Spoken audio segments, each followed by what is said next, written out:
Hello everyone, very good morning. Hope you are doing well. Myself Shanky Bhardwaj welcomes you on the YouTube channel. और ये हमने जो series start की थी interview series उसका episode 3 है। इसमें लगभग 10 एपिसोड आएंगे जिसमें मैं कम्प्लीटली आपको गाइड कर रहा हूँ, ठीक है। और इसकी एक प्लेलिस्ट मैंने बना दी है जो KVS NVS इंटरव्यू सीरीज के नाम से प्लेलिस्ट, आप वो चैनल पर जाकर देख सकते हैं। जो पहले 2 एपिसोड है उनमें जो मैंने आपको गाइड कर रखा है, ठीक है। तो इसमें हम बात करेंगे बायोडाटा के बारे में कि बायोडाटा के अंदर जो सबसे एक्चुअली वही इंटरव्यू बेस्ड चीज़ें हैं जो आपसे सबसे पहले पूछी जाती हैं, ठीक है। उससे पहले जो आपकी लास्ट वीडियोस पर कमेंट्स थी, मैं एक बार उनका रिप्लाई दे देता हूँ। तो क्योंकि एक्चुअली बहुत सारी कॉमन चीज़ें क्वेश्चंस हैं जो आप मेरे से पूछते हैं, तो सबको एक जैसा मैं जवाब दे पाऊँ, तो इसलिए, ठीक है। एक बच्चे का क्वेश्चन था, सर वॉच या क्लीन शेव होके जाना है। देखिए, जब हम अब ऐसे तो हम इंटरव्यू के अंदर एंट्री नहीं कर सकते हैं, ठीक है। और जब हम हमारे स्लीव्स को खोल देते हैं, कंप्लीटली खोल देते हैं, और जब हम घड़ी पहनते हैं, तो ये देखो, अब छोटी बाजू तो हम पहन नहीं सकते हैं, है ना, हमें बाजू पूरी ही पहननी पड़ेगी। और जब पूरी बाजू पहनते हैं तो घड़ी जो हमारा कफ होता है ना, उसको ऊपर, या तो वो उसके नीचे चली जाएगी या वो उसके ऊपर रहेगी। ऊपर रहेगी जब वो कफ बहुत टाइट होगा, फिट होगा, तब वो उसके ऊपर रहेगी, अलग से दिखेगी। वो फिटिंग ज़्यादा अच्छी नहीं लगती है, ठीक है। मतलब कहने का अभिप्राय कुछ ऐसा है, मैं आपको थोड़ा सा बता ही दूँ, ठीक है। देखो, अगर आपने छोटी बाजू पहनी, ठीक है, तो इसमें तो अगर जिसको अलग से दिखानी है, ठीक है, घड़ी, मैंने घड़ी पहन रखी है, तो वो ऐसा। और फिर दूसरे हाथ की बाजू मान लो कि छोटी रहेगी, क्योंकि यहाँ पर आप घड़ी दिखा रहे हो तो आपने यहाँ तक बाजू पहनी, ठीक है। फिर ये समझ लो कि ऐसे करके फिर ये छोटी रह जाएगी, ठीक है। तो मैं तो यही सजेस्ट करूँगा कि और अगर पहनोगी, कई बार क्या होता है ये ऐसे रहती है, हाफ ऊपर हाफ नीचे। मतलब मेरा तो मेरे भाइयों को सजेशन यही रहेगा कि वॉच की ज़रूरत नहीं है, ठीक है। घड़ी पहनने की स्पेशली ज़रूरत नहीं है, क्योंकि बिना घड़ी भी काम चल जाएगा। वैसे आप बाहर, आपको दिखाना है, आपको अच्छा लग दिखाना तो क्या ही है, कुछ चीज़ें अच्छी लगती हैं पहनने में, ठीक है। जो आपका मन होता है तो आप बाहर तक पहन के जा सकते हैं, जहाँ तक आपकी डॉक्यूमेंट वेरिफिकेशन हो रही है। उसके बाद मैं तो यही सजेस्ट करूँगा कि आप घड़ी ना पहन के जाएं, ठीक है। क्योंकि वो आपकी फुल स्लीव, आपकी ड्रेस को, एक हाथ को, वो थोड़ा सा कफ को ऊपर नीचे करने का वाला सीन रहता है बाजू का, ठीक है।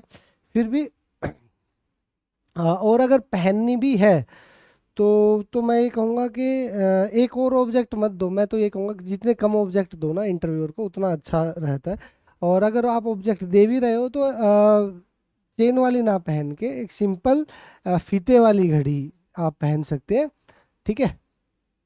और सिंपल एंड सोबर जो आपको अच्छा लगे, मैं तो वही कहूँगा, ठीक है। क्लीन शेव होकर जाना है या देखो, दो चॉइसेस है आपके पास।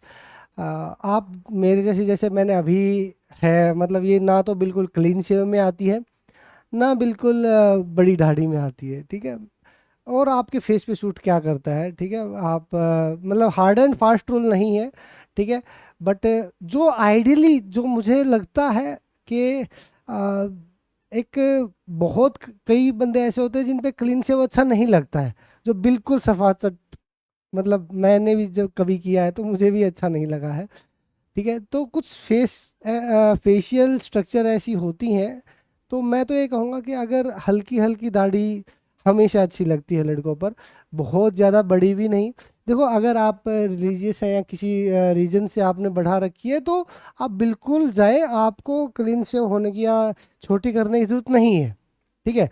जैसे हमारे सरदार जी हैं या कुछ मोमडन्स में है, तो वो आप बड़ी रखें, उसमें कोई भी 1% भी इशू नहीं है। जो जनरली मैं उनको सजेशन दे रहा हूँ, मेरे भाइयों को, जिनको ऐसा लगता है कि ठीक है यार, क्या करें क्या ना करें। जिसने पूछा है तो ओबियसली आपके दिमाग में कुछ रहा होगा, तभी मैं कह रहा हूँ। तो आप ऊपर ये वाला पोर्शन क्लीन, बिल्कुल क्लीन रखिए। यहाँ पर आप दाढ़ी रखना चाहते हैं हल्की फुल्की, कोई शेडिंग कराना चाहते हैं, बहुत ज़्यादा बड़ी मत रखें, कहने का मतलब ये है। और अगर आपको ऐसा लगता है कि दाढ़ी ज़बरदस्ती मत करें, मतलब फिर कहने का मतलब यह है फेस के साथ। अगर आप आपको अच्छी नहीं लगती है फेस पे विदाउट मॉइस्चराइज, मतलब बिना मूछों के अच्छा नहीं लगता है, आप खुद को ही अगर देखना पसंद नहीं करते हैं उस फेस में, तो आप मत करके जाएं, ठीक है। आप आपके पेरेंट्स, मतलब आपके जो नोन जिस फेस में आपको देखना पसंद करते हैं, वो एक फेस ज़्यादा मैं प्रेफर करूँगा कि उसमें चाहे वो हल्की दाढ़ी वाला हो या क्लीन शेव वाला हो, ठीक है। तो वो चीज़ मैं प्रेफर करूँगा। सबका अलग अलग एक्सप्रेशन रहता है, पर मैं जो नॉर्मली यूजुअली जो बंदे हैं वो बहुत बड़ी बड़ी मत करके जाना, ठीक है। थोड़ा साफ सफाई अच्छी रहनी चाहिए, ठीक है। दूसरा है टीजीटी मैथ से रिलेटेड कुछ टॉपिक्स बता दीजिए जिनको तैयार करना है। अच्छा देखिए, अभी तक मैं ये बहुत सारे बच्चों के मेरे पास मेल्स भी आए, और बहुत सारे अपने जो पुराने दोस्त हैं वो भी वेट कर रहे थे। मैंने कुछ को रिप्लाई किया है, कुछ मेल्स पे रिप्लाई किया। मैं व्हाट्सएप ग्रुप क्रिएट कर रहा हूँ आप सभी के लिए। देखो, मैं सभी के लिए एक बात बता देता हूँ जो यूजुअली सबके ऊपर लागू होगी। देखिए, टीजीटी पीजीटी के अंदर और पीआरटी एक अलग सीन है। पीआरटी के अंदर का जो लेवल है वो अलग होता है इंटरव्यू का, और टीजीटी पीजीटी का अलग, टीजीटी का अलग और पीजीटी का अलग।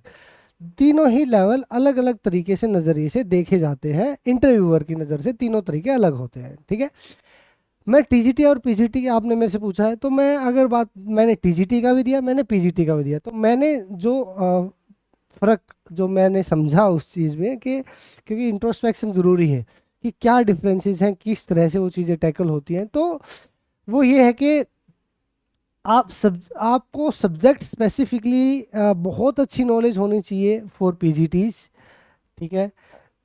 फॉर टीजीटीज आपका जो सिलेबस है एटलीस्ट वो बहुत अच्छे से आपको आना चाहिए।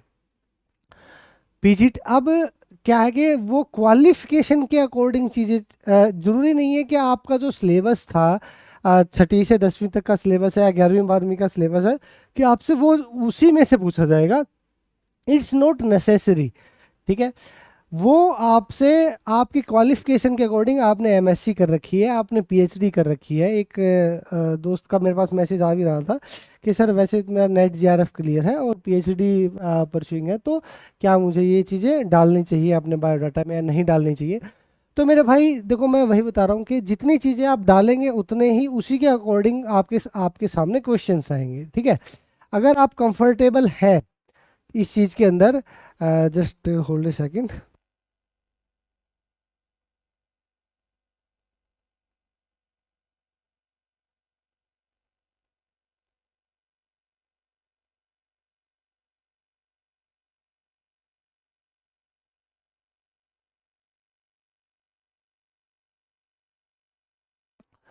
हाँ, तो आवाज़ आ रही है, ठीक है। हाँ, तो मैं क्या कह रहा हूँ, जो बायोडाटा है हमारा उसी के ऊपर आधा इंटरव्यू हमारा बेस रहता है, और आधा स्कोर भी, आधे से ज़्यादा स्कोर हमारा बायोडाटा फॉर्म के ऊपर डिपेंड रहता है, ठीक है। तो आप जितनी क्वालिफिकेशन, देखो एक तो असेंशियल क्वालिफिकेशन आप डाल रहे हैं जो उस फॉर्म में मांगी गई थी, वहाँ तक की डिटेल डाल रहे हैं, तो उसके अकॉर्डिंग चीज़ें आपके सामने आएंगी। एडिशनल आप वहाँ पर डाल रहे हैं, ठीक है। तो अब उसके अकॉर्डिंग फिर अपना प्रिपरेशन रखिए, ठीक है। अगर आप पीएचडी कर रहे हैं, आप अगर मान लीजिए ग्रेजुएशन बीएड आपकी क्वालिफिकेशन थी, और आपने आप एमएससी और पीएचडी भी आप कर रहे हैं, तो उसके अकॉर्डिंग आप क्वेश्चंस के लिए भी रेडी। आपका फिर वो लेवल होना भी चाहिए कि हाँ, वो आपसे एक बेसिक, ये पाइथागोरस के अंदर ये ही क्यों डेरिवेशन हमारा आया, ठीक है, और इसकी जगह हम दूसरा क्यों नहीं कर सकते थे, ठीक है। कोई और तरीका आपको लगता है कि जो हो सकता था और अभी ट्राई करना चाहिए, मतलब फिर वो रिसर्च के भी क्वेश्चंस आपके सामने देखने को मिलेंगे, ठीक है। फिर वो मास्टर्स के भी क्वेश्चन आपको देखने को मिल सकते हैं।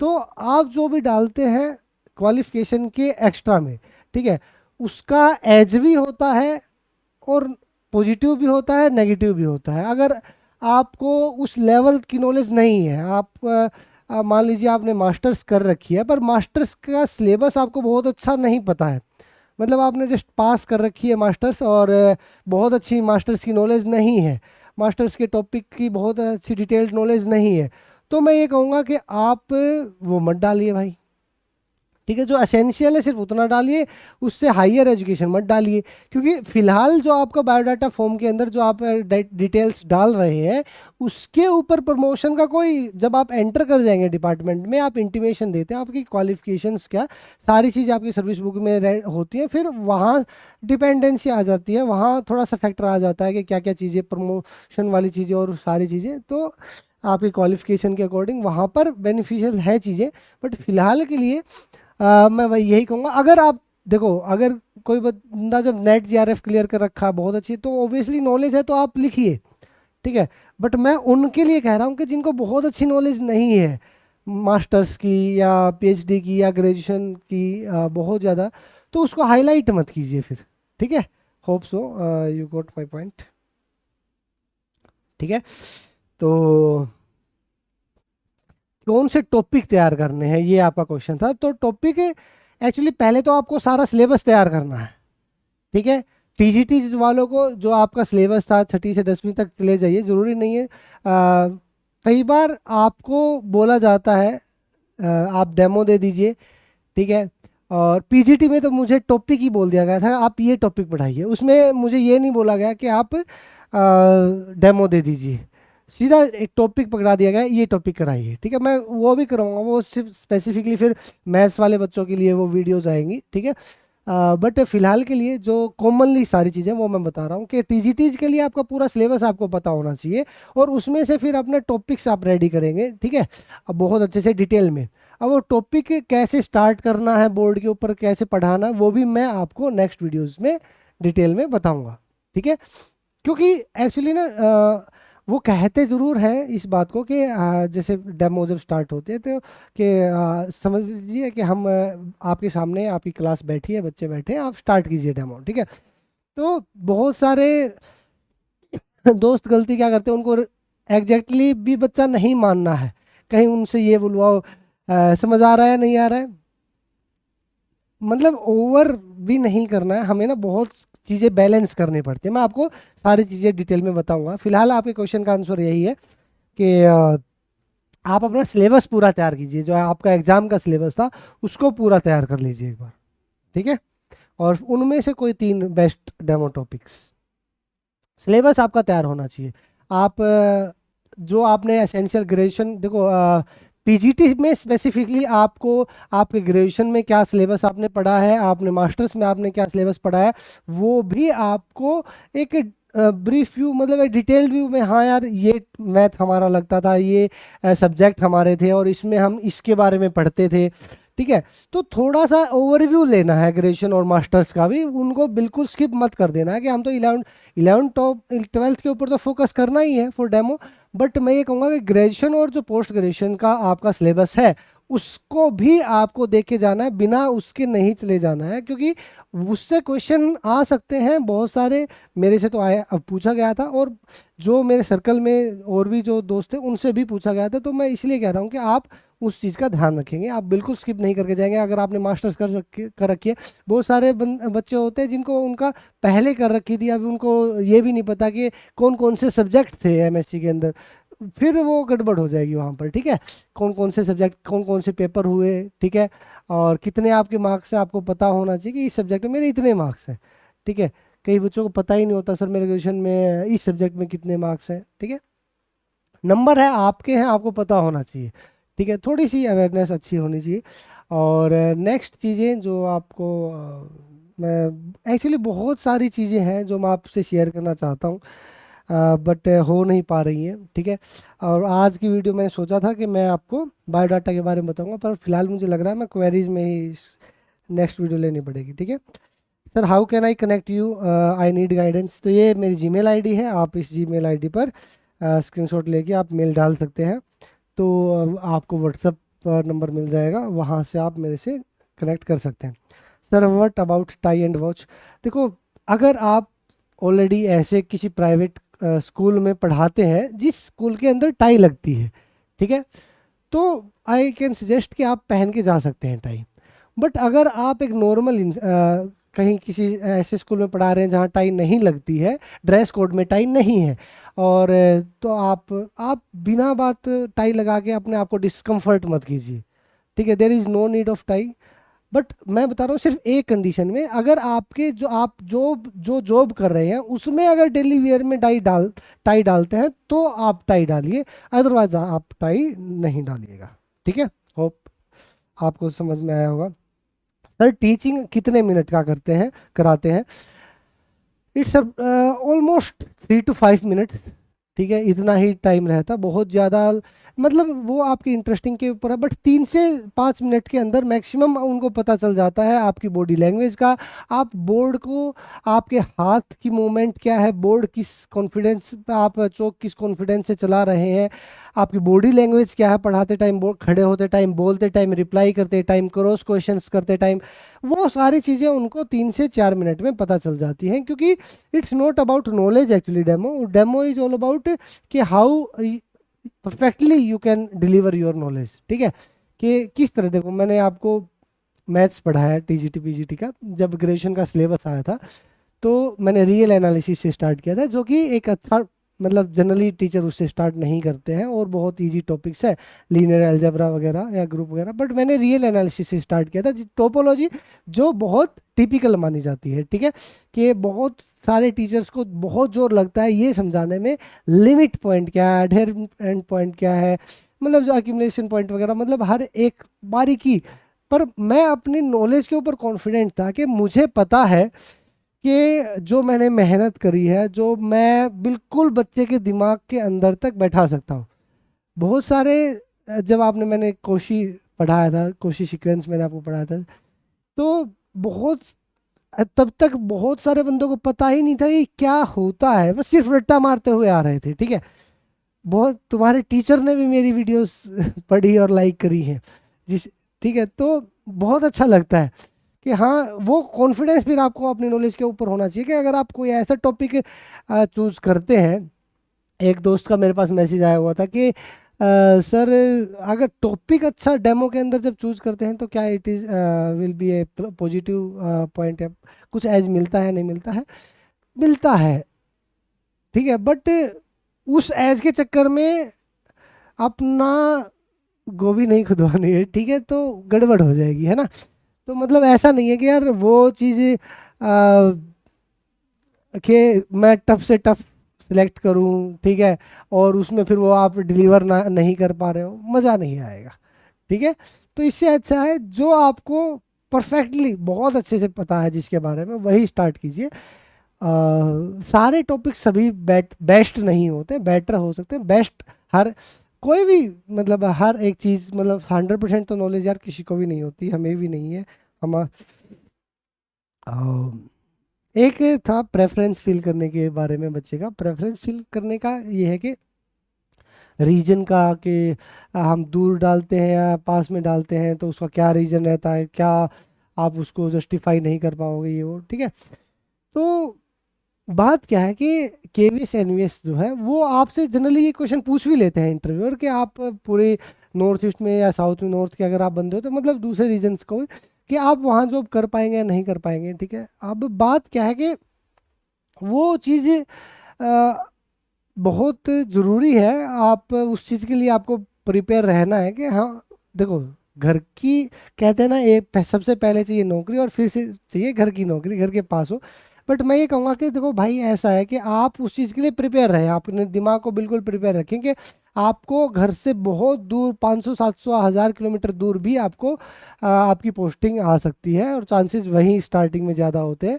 तो बी प्रिपेयर्ड, तो यही आंसर उनके सामने ही होना चाहिए। सर मैं बिल्कुल ही अब्सोल्युटली बिल्कुल मैं प्रिपेयर हूँ उस चीज़ के लिए। ठीक है, तो रहें इस चीज़ के प्रेफरेंस का खेल, जरूर ये नहीं है कि पास डाल दिया तो वो आपसे, हाँ जब पास डालोगे तो वो ये पूछ भी सकते हैं क्या दूर कर पाओगे या नहीं कर पाओगे। ठीक है, वो चीज़ें हैं। और दूर डाल दिया तो करने को, वहाँ पर भी कोई इंटरव्यूअर के वो कहते हैं ना, अगर उनके मूड में है कि भाई आपका सिलेक्शन आपको लेना है, तो वो आपसे आपके मामा का नाम पूछेंगे, और अगर चिड़े बैठे या मूड खराब हो रखा है तो वो खुद के मामा का नाम आपसे पूछेंगे। तो वो वाली बात है। दूर भरते हैं तो उसमें भी क्या पता घर पे मन नहीं लगता है क्या, सबको घर पे चाहिए होती है, तुम्हें दूर क्यों चाहिए है। ठीक है, तो क्वेश्चन दोनों तरफ से चीज़ें हो सकती हैं, तो आप एक मीडियोकर, बहुत ज़्यादा दूर, बहुत ज़्यादा कम, मतलब वो या प्रेफरेंस डाल रहे हो तो उसकी कुछ खास चीज़ें आपकी मेमोरीज या आपके ड्रीम्स हों उस तरफ, तो आप डालिए। ठीक है, मान लीजिए मैं नॉर्थ ईस्ट डाल रहा हूँ, तो मुझे एक्चुअली आई एम एक्सपेक्टिंग कि मुझे अच्छा लगेगा, सेवन सिस्टर्स मुझे घूमने को मिलेगा, वो बहुत सा मेरा ड्रीम था, वो सारी चीज़ें, वो चीज़ें मतलब आप उसमें ऐड ऑन करना पड़ेगा, है ना।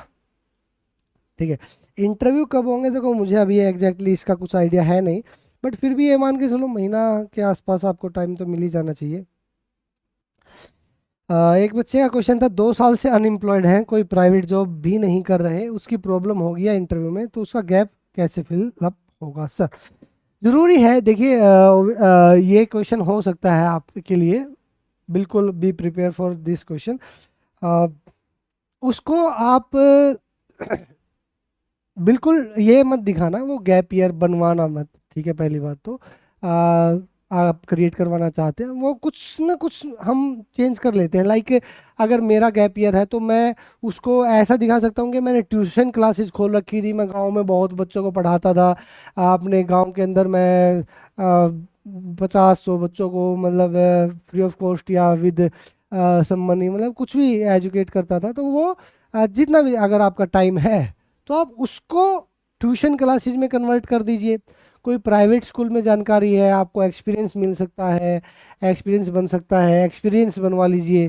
ठीक है, बट उसमें फिर वो उसके अकॉर्डिंग जो भी चीज़ आप आपने इंटरव्यूअर्स के सामने प्रस्तुत करेंगे, उसके अकॉर्डिंग सारी चीज़ें फिर आपके सामने आएंगी। ठीक है, तो उस बात का ध्यान रखिएगा कि आप उस गैप ईयर में क्या कर रहे हैं। बट कुछ भी नहीं मिल रहा है तो tuition classes is a better option. ठीक है, कि आप वहाँ पर पढ़ा रहे थे, ठीक है, वो आपसे फिर स्कूल वगैरह आपने क्यों सर प्रिपरेशन में, मुझे ऐसा लगा कि प्रिपरेशन में अपना अपनी एजुकेशन को, अपनी प्रिपरेशन को टाइम देना है, साथ साथ में मुझे ट्यूशन वगैरह क्लासेस में करता था, तो वो उस तरीके से चीज़ें, एक टाइम को भी आप मैनेज कर पाओगे कि ये नहीं कि ये बस बंदा बैठा हुआ था एक चीज़ के ऊपर, इसको कॉन्फिडेंस नहीं था। जो भी चीज़ें हैं मैं थोड़ा सा और डिटेल में बताऊंगा इस बारे में, कुछ चीज़ें इंप्रूव करी जा सकती है।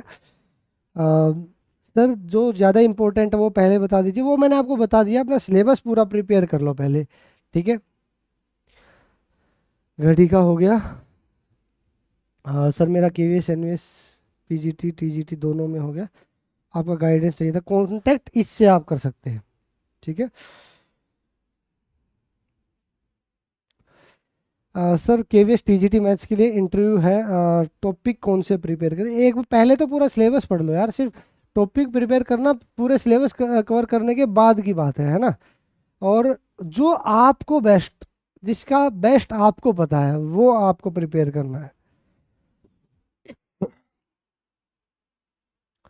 कोचिंग वाले तो ऐसे ही लूट रहे हैं ऐसी बात नहीं है, कुछ ना कुछ वो भी एडिशन करते होंगे वैसे तो। जो देखो मैं अपनी तरफ से जो एडिशनल इन्फॉर्मेशन जो थोड़ी बहुत, अब हो सकता है 10 में से 1 आपको अच्छी लगे, 10 में से 2 बात आपके नॉलेज में ऐड हो, मैं वही चीज़ें कर रहा हूँ बस। ठीक है,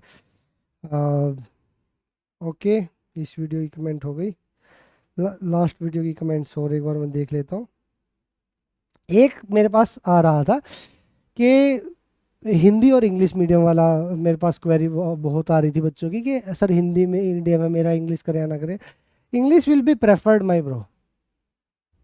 एक्चुअली क्या है कि आप आपकी कमी दिखा दोगे वहाँ पर, गड़बड़ वहाँ हो जाएगी कि देखिए आपको ना साउथ में भी पढ़ाना है, आपको नॉर्थ ईस्ट में भी पढ़ाना है, ठीक है, जहाँ पर वहाँ हिंदी नहीं समझ में आ रही है बच्चों को, तो वहाँ पर आपको इंग्लिश से कम्युनिकेट करना पड़ेगा, वहाँ आपकी फिर वो कमी दिखती है। At least prepare English for interview, for introduction, for a topic, जो भी चीज़ें हैं, मतलब आप कोशिश कीजिए बाइलिंगुअल, एटलीस्ट बाइलिंगुअल रहे। प्योर हिंदी, शुद्ध हिंदी से तो बाइलिंगुअल रहना ज़्यादा बेटर है, और जहाँ उससे लगे कि हाँ चीज़ें हो सकती हैं। इंटरव्यूअर्स आपको इंट्रोड्यूस योर सेल्फ बोलते हैं, मतलब इंग्लिश में बोलते हैं, तो आपको इंग्लिश में ही शुरुआत करनी है अपना इंट्रोडक्शन देने की। अगर इंटरव्यूअर ने आपको बोला है अपना परिचय दीजिए, तो आप हिंदी में ही अपना परिचय देंगे, बेशक बेशक आपका मीडियम इंग्लिश रहा हो। इन छोटी छोटी बातों का ध्यान रखना है। ठीक है, तो अपनी कुछ चीज़ें हैं जिनको आपको प्रैक्टिस में लेकर इंग्लिश में आना चाहिए, जब तक आपका इंटरव्यू नहीं होता है। आपका इंट्रोडक्शन है, आपके टॉपिक्स है, वो चीज़ें पढ़िए, ज़रूरी है। ठीक है। तो ये थोड़ा सा है, इंग्लिश का ज़रूरी है भाई। ठीक है। टॉपिक्स इन पहले एक बार मैं, जो टीजीटी मैथ्स वाले दोस्त हैं जिनके कमेंट्स आ रहे हैं, मैं उनको काफ़ी कमेंट्स हैं, तो मैं उनको यही कह रहा हूँ कि पहले आप एक बार अपने सिलेबस में से गो थ्रू हो जाइए, और 3 बेस्ट टॉपिक्स अपने अकॉर्डिंग। ठीक है। मैं आपको दिखाऊंगा भी पढ़ा के मैंने कैसे डेमो दी टीजीटी में, कैसे पीजीटी में, और क्या क्या टॉपिक मैंने सिलेक्ट की, वो सारी चीज़ें मैं आपको कराऊंगा। बट मैं आपको ये कह रहा हूँ कि उसको आप थोड़ा सा उस चीज़ को अभी फिलहाल अपने पूरे सिलेबस को ध्यान दीजिए। ठीक है।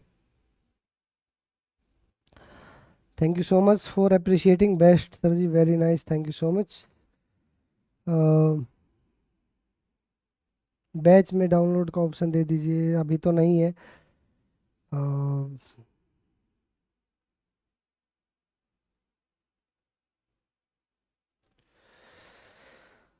ओके।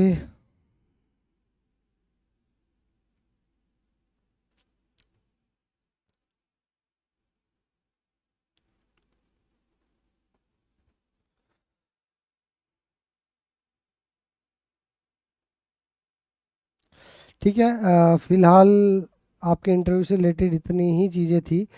फिर से आपसे मुलाकात होगी, तब तक के लिए बाय बाय, टेक केयर, अपना और अपने परिवार का ख्याल रखिए। और बायोडाटा की वीडियो अब नेक्स्ट आएगी। ठीक है। चलिए, आज के लिए इतना ही। फिर से आपसे मुलाकात होगी, तब तक के लिए बाय बाय, टेक केयर, अपना और अपने परिवार का ख्याल रखें। माँ बाप का आशीर्वाद लें, उन्हीं उनके आशीर्वाद में ही सिलेक्शन छिपा हुआ है। आपकी मेहनत के साथ उनका आशीर्वाद ज़रूर होना चाहिए आपके साथ। ठीक है। Bye bye.